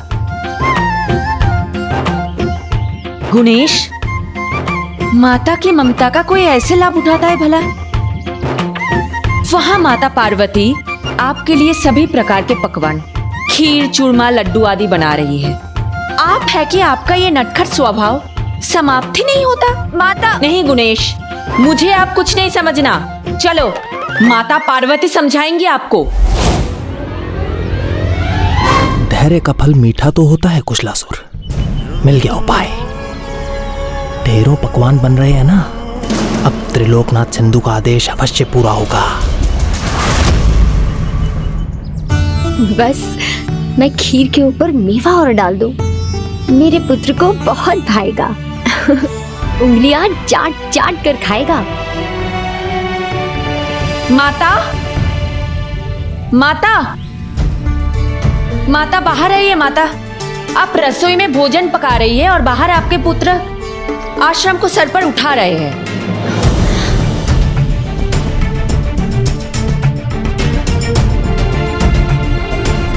माता, यदि आपके पुत्र गुणेश को छुप छुप कर भगवान को चढ़ा गुड़ ही खाना है, तो आपके इतने परिश्रम से स्वादिष्ट पकवान बनाने का क्या लाभ? माता, माता, गुणेश स्वादिष्ट पकवान के नहीं, दंड के अधिकारी हैं। अपने नटखट स्वभाव से पूरे आश्रम को उथल पुथल कर दिया है और इससे सीख दूसरे बालक भी उत्पात मचाने लगे हैं। इनका ध्यान बटा, कुशलासुर का मार खुला। अब चोट नहीं, प्रहार करने का समय है। माता आप ही बताइए, यदि गुणेश ऐसे ही रहे तो बुराई की मिट्टी में लिपटे हुए सिंधु से हमें मुक्ति कैसे दिलाएंगे? माता मुझे तो कुछ कहने दीजिए। हाँ हाँ कहिए ना, बताइए माता पार्वती को, कैसे आपको रंगे हाथों पकड़ा था मैंने, बताइए। देवी अहिल्या, आपने गुणेश की भूलों को उजागर कर एक माता का धर्म निभाया है, किंतु एक संतान की भूल को सुधारना अभिभावक का ही कार्य है। यदि हमें इसे दंडित करना भी पड़े तो हमें पीछे नहीं हटना चाहिए। किंतु एक बालक को भी तो अपनी बात रखने का अधिकार है ना, उसे कहने दीजिए जो वो कहना चाहता है। मैंने कुछ नहीं किया, गुरु माता ने जो समझाया वो समझकर मैंने तो वही उठाया जो मुझे दिया गया था। अच्छा, मैंने कब समझाया? मैंने कब कहा कि गुड़ आपके लिए है? हाँ देखिए, आपने गुड़ भोग में चढ़ाया था ना, भोग चढ़ाते हुए किसका नाम लिया था? गजानन, गजमुख, ये भोग स्वीकार कीजिए, ऐसा कहा था ना। और इस आश्रम में गजानन भी मैं हूँ और गजमुख भी। अच्छा, तो गजमुख, गजानन, श्री महागणाधिपति जी और आप एक नटखट गजमुख बालक एक समान है। देवी अहिल्या, प्रभु महागणाधिपति जी के प्रति आपकी भक्ति को मैं समझती हूँ, किंतु आप भी तो चाहती हैं ना कि गुणेश प्रभु महागणाधिपति जी के अवतार के रूप में सिंधु का संहार करे। फिर आप दोनों में भेद क्यों कर रही हैं? और यदि ये मात्र एक बालक ही है तो इसका नटखट स्वभाव तो स्वाभाविक है ना।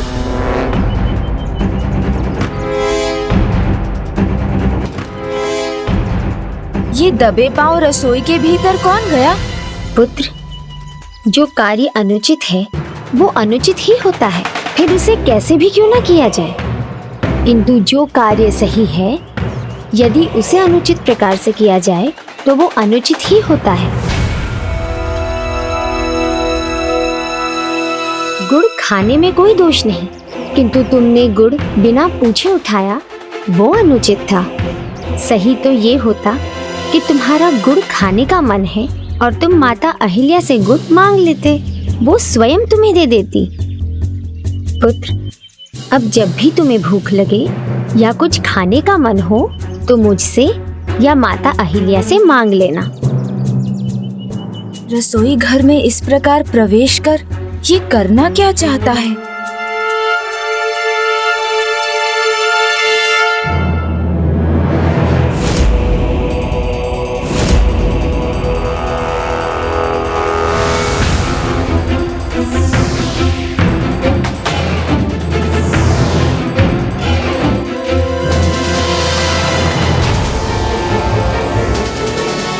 सुर का वध कर गुणेश ने जो अनुचित किया है उसे मैं सही करूंगा।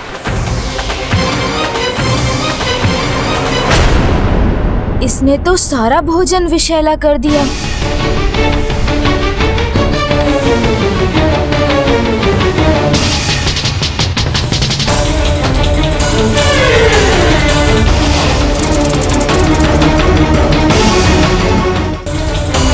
पुत्र, तुम्हारा ध्यान कहाँ है? तुम्हें समझ में आया जो मैंने समझाया? हाँ माता, मैं समझ गया। तो अब तो तुम्हें भूख लगी होगी ना पुत्र? मैंने तुम्हारे लिए ढेर सारे पकवान बनाए हैं। सब मेरे लिए ही पकाया है ना माता? हाँ पुत्र, सब तुम्हारे लिए है। तो मैं जितना चाहूँ उतना खा सकता हूँ? हाँ पुत्र, क्यों नहीं। मेरे पेट में तो भूख के कारण कोलाहल मचा हुआ है। बस आप भोजन परोस ही दीजिए।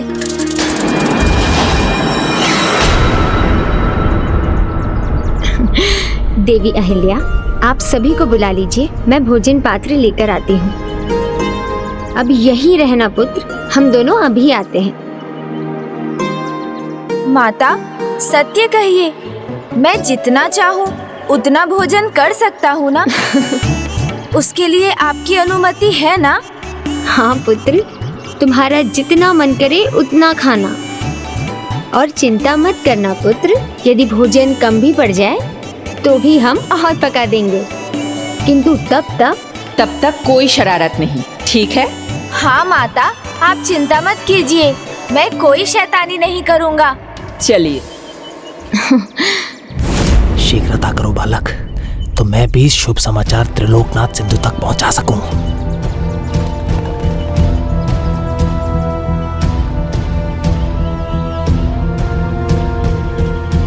इतना सारा भोजन, इसे फेंकना तो अन्न का अपमान होगा, किंतु जो भोजन जीवन ऊर्जा देता है वो किसी प्राणी के प्राण ले, ये भी उचित नहीं।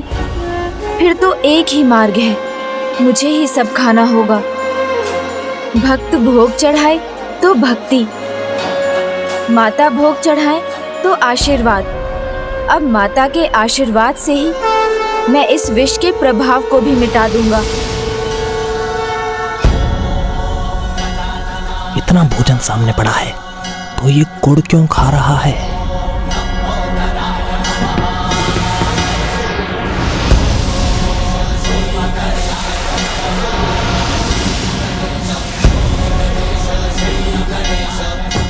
खाते रहो, विष दंती का विष अंदर जाएगा, तभी तो तुम्हारे प्राण बाहर आएंगे।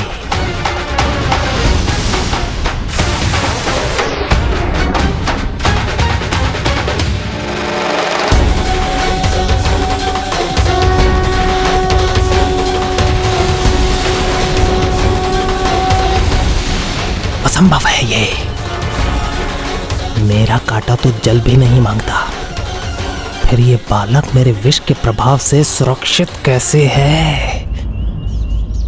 आप लोग आसन ग्रहण कीजिए, हम भोजन लेकर आते हैं। आइए माता।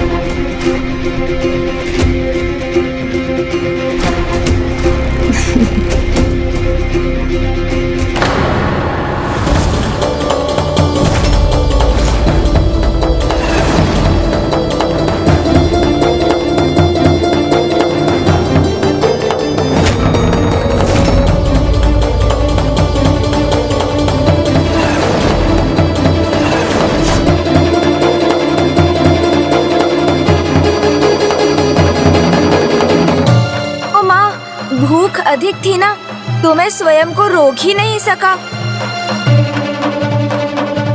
गुणेश, इतना सारा भोजन अकेले खा गई तुम? अब समझ में आया कि तुम्हारा पेट हम सबसे बड़ा क्यों है। पकवान इतने स्वादिष्ट हो तो भूख तो बढ़ ही जाती है। अभी और होता ना तो मैं वो भी खा जाता। तो ये मेरी कल्पना नहीं है, ये सत्य है। ये सारा भोजन आपने खा लिया? हाँ माता, और इस बार कोई भूल नहीं की मैंने। एक बार नहीं, 2 बार माता से पूछा था कि क्या मैं मन भर कर भोजन कर सकता हूँ। उन्होंने कहा हाँ।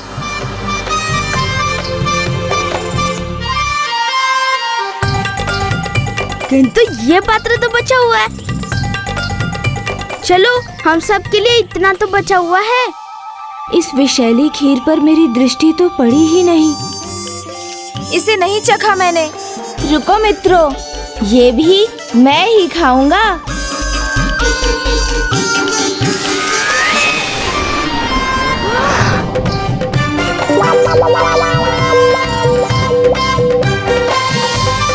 बहुत ही स्वादिष्ट था।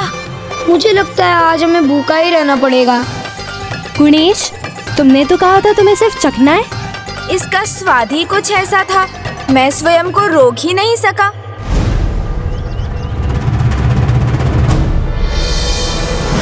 ये किसी साधारण बालक के बस की बात नहीं। त्रिलोकनाथ सिंधु को सचेत करना चाहिए। चेतावनी तो तुम दोगे सिंधु को, किंतु वही जो मैं चाहूंगा, जिससे इस आश्रम पर फिर कोई संकट ना आए।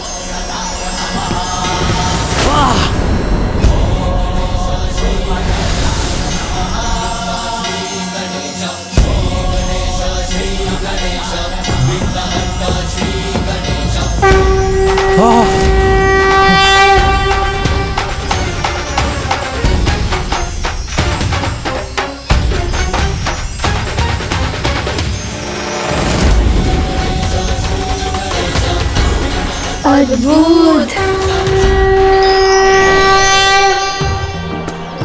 ये अद्भुत नहीं है। आपने अन्याय किया है, सारा भोजन ग्रहण कर लिया और ये ग्रहण करने से पहले आपने अन्य किसी का विचार भी नहीं किया। ये भी नहीं सोचा कि आपके मित्र भूखे रहने पर विवश हो जाएंगे। माता, यदि ये सारा भोजन मैं नहीं खाता तो आप सब विवश हो जाते अपने प्राणों को त्यागने के लिए।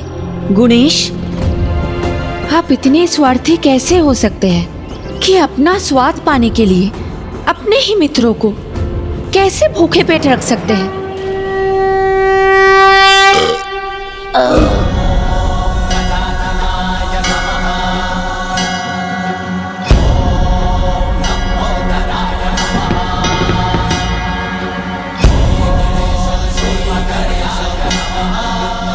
माता, आप गणेश को कुछ मत कहिए। गणेश ने खा लिया तो हम सबकी भूख मिट गई। आपने देखा ना कि हम सबको एक साथ डकार आ गई। माता, ये सब कुछ गुणेश को बढ़ावा देने के लिए कर रहे हैं, जिससे इनको भी ये सब कुछ करने का बहाना मिल जाए। नहीं, ऐसा कुछ नहीं होगा। गुणेश, ये भूल है तुम्हारी। अनुमति लेना एक बात है, किंतु तुम्हारे मित्रों के प्रति तुम्हारा कोई उत्तरदायित्व भी है। जिस प्रकार तुमने गुड़ बांटकर सबके साथ में खाया, उसी प्रकार तुम्हें भोजन भी सबके साथ ही करना चाहिए था। मुझे तो समझ ही नहीं आ रहा है कि तुम्हारे इस व्यवहार के पीछे कोई अन्य कारण है। यदि मैंने माता को बता दिया तो वो सदा मेरी चिंता करती रहेंगी। मुझे उन्हें कुछ नहीं बताना चाहिए। तुम्हारी लीला तुम ही जानो गुणेश। सभी को ये स्मरण होना चाहिए कि आहार पौष्टिक होना चाहिए, पर्याप्त होना चाहिए, किंतु लालच में अधिक आहार लेना उसे विष बना देता है और शरीर में अनेकों बीमारियों को जन्म देता है। मैं समझ गया माता, विष से मुक्त रहना आवश्यक है। भूल हुई है मुझसे। आप जो भी दंड देंगी वो मुझे स्वीकार है। तुम बहुत समझदार हो गुणेश, ये मैं जानती हूँ, किंतु तुम्हें ऐसे ही क्षमा नहीं कर सकती। अन्यथा सभी को यही लगेगा कि मैं लाड़ दुलार कर तुम्हें बिगाड़ रही हूँ। मुझे पता है माता, मुझे दंड देने के लिए आपका हृदय नहीं मान रहा है, किंतु आप चिंता मत कीजिए। आपने उचित कहा था कि सही को भी अनुचित प्रकार से करना अनुचित ही होता है। इसलिए भूल तो हुई है मुझसे। मैंने जो किया उसे किसी और प्रकार से भी कर सकता था, तो आप मुझे दंड दे दीजिए माता। पुत्र, तुम्हें एक पहर अकेले रहना पड़ेगा। अभी इसी क्षण से ना तुम अपने मित्रों के साथ खेलोगे और ना ही उनसे बात करोगे। बस एकांत में उस वृक्ष के नीचे जाकर बैठे रहना है। मुझे मेरा दंड स्वीकार है माता।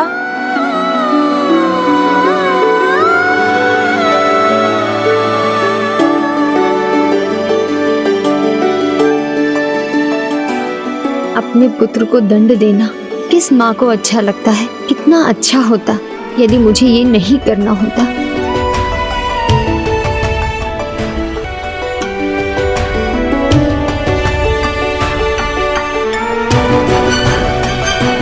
माता, मुझे ज्ञात है सभी को मुझसे अनेक आशाएं हैं और मैं विश्वास दिलाता हूँ मैं उन सभी पर खरा उतरूंगा। इस आश्रम पर, किसी भी आश्रम वासी पर मैं कोई संकट नहीं आने दूंगा।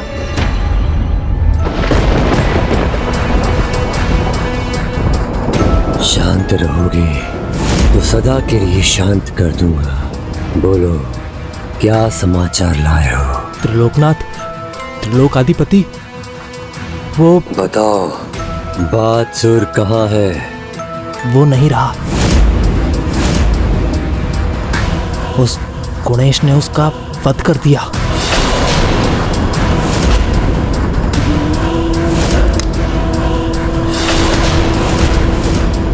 बादसुर, असाधारण योद्धा, उसका अंत कर दिया एक बालक ने, और तुमने कुछ नहीं किया। किया था त्रिलोकनाथ, किया था। मैंने उस आश्रम के पूरे भोजन में विष मिलाया था,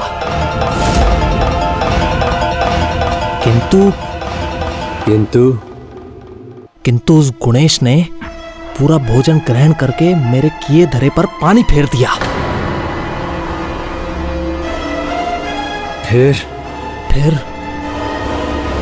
गुणेश मर गया।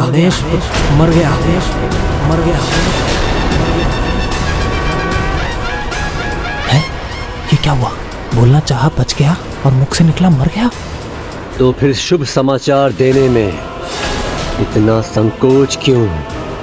आपने जो सुना वो नहीं कहा मैंने। मेरे कहने का अर्थ है कि गुणेश मर गया।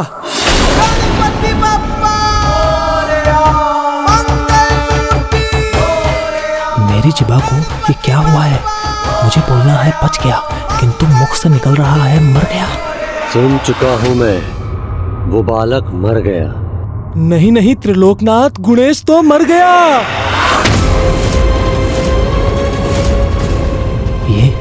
ये क्या हो गया है मुझे? मैं जो कहना चाहता हूँ कह क्यों नहीं पा रहा हूँ? ओ, समझा।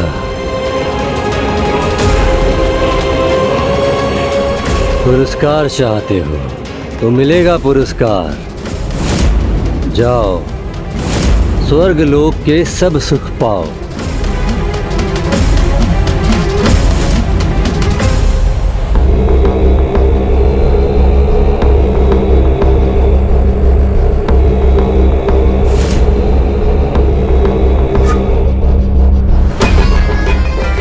जब इन्हें सत्य ज्ञात होगा तो स्वर्ग को नर्क बनते देर नहीं लगेगी।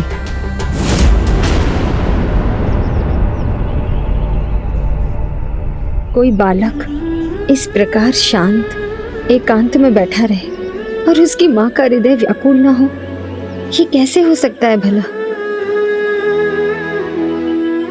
तब तो मुझे भी क्रोध आ गया था, किंतु अब गुणेश को इस प्रकार अकेला देखकर मन बहुत दुखी हो रहा है। ये माँ और उसकी ममता का एक अनोखा गुण है। एक माँ ने दंड दिलवाया तो दूसरी माँ ने दंड दिया, और इसका सबसे अधिक दुख भी उन दोनों को ही हुआ। क्या हुआ प्रिय? आपका मन इतना शांत क्यों है? जब एक माँ का पुत्र शांत एकांत में बैठा हो तो उसका मन कैसे अशांत नहीं होगा स्वामी? किंतु ये दंड तो आप ही ने उसको दिया है। हाँ, दंड मैंने ही दिया है, जिससे वो एकांत में बैठकर अपनी भूल को समझ सके। किंतु स्वामी, वो है तो बालक ही ना। बालक अपनी भूल कहाँ समझ पाते हैं, ना ही उन पर विचार कर पाते हैं। यही तो बालपन है। और वो बालक आश्रम में आने के बाद एक पल के लिए भी वो अकेले नहीं रहे, और अब वो अकेले रहने पर विवश है। मैं चाहती हूँ जो सबकी कल्पना है वो साकार हो। अभी तो उसे जगत का पालनहार बनना है स्वामी। इसमें चिंता कैसी? जगत को जिसकी प्रतीक्षा थी वो पालनहार है वो, किंतु हमारी तो संतान है। बालपन, नटखट होना, ये तो बालकों का स्वभाव ही है। और हमारे गुणेश, वो तो अभी भी बालक ही है। क्या हमें उसके बालपन पर नियंत्रण नहीं रखना चाहिए? नहीं देवी, बालक साधारण हो या दिव्य, अत्यधिक नियंत्रण से उसका अपना व्यक्तित्व निखर ही नहीं पाता।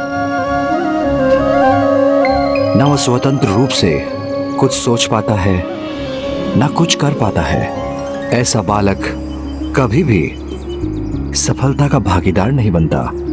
बोते समय बीज को देखकर थोड़ी कहा जा सकता है कि वो कितना बड़ा वृक्ष बनेगा। बढ़ने का अवसर तो उसे देना ही होगा ना। हाँ, किंतु उस बीज को सींचना, उसे उर्वरक देना हमारा दायित्व है।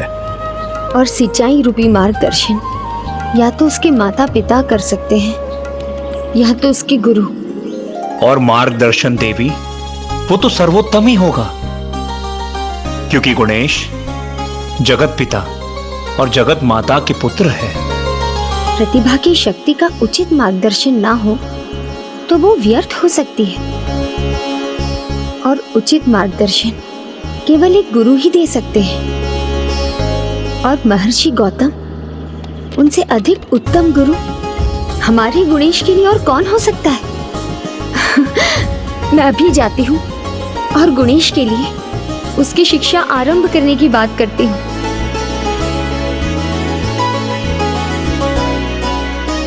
मैं अभी जाकर माता पार्वती को सुझाव देती हूँ कि वो शिक्षा के लिए गणेश को आपके पास भेजे, तभी गणेश उचित दिशा में आगे बढ़ेंगे। मैं आती हूँ स्वामी। मैं आपको कैसे समझाऊं देवी, गणेश गुणों के ईश है। मुझे अपने गुरु के रूप में पाकर वो नहीं, मैं उन्हें शिष्य के रूप में पाकर धन्य हो जाऊं। गणेश को लेकर दोनों माताओं को चिंता थी। गणेश के मयूरेश्वर बनने की जगत को प्रतीक्षा थी, किंतु गणेश को भी किसी की प्रतीक्षा थी। किसकी? अपने महान भक्त मुद्गल की। भक्त और भगवान के मिलन का समय अब निकट था, इसीलिए श्री गणेश को भी इसका आभास होने लगा था।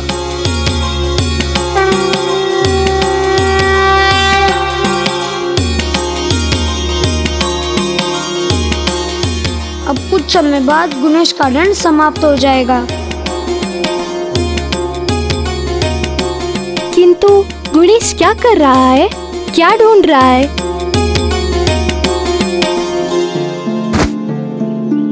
लगता है गणेश को फिर से भूख लग गई है।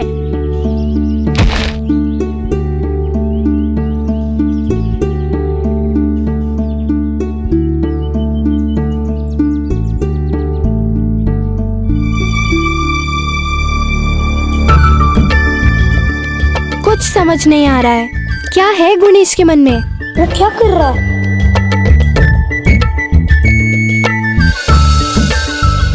मुझे बड़ी जिज्ञासा हो रही है, सूर्यास्त तक की प्रतीक्षा कैसे करूं?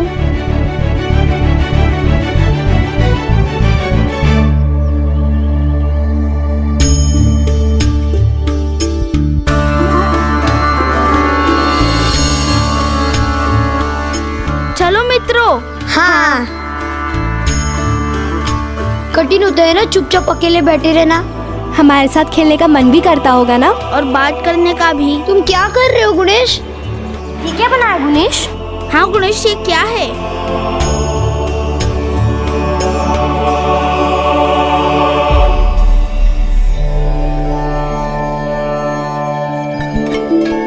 कुछ बोल क्यों नहीं रहे हो? अब तो दंड भी समाप्त हो गया, अब तो कुछ बोलो। ये क्या है गणेश? भक्त और भगवान को भक्ति के तार से जोड़ने वाला एक तारा। कौन से भक्त? और किन भगवान के? जिनमें सच्ची श्रद्धा हो वो भक्त, और जिन पर श्रद्धा हो वो उसके भगवान। कदाचित आप उचित कहती थी देवी अहिल्या। हाँ माता, एकांतवास का लाभ हुआ है गणेश जी। सब यही मानते हैं कि भक्त तो भगवान के रंग में रंगते हैं, किंतु यहाँ तो स्वयं भगवान ही भक्त के रंग में रंगने जा रहे थे।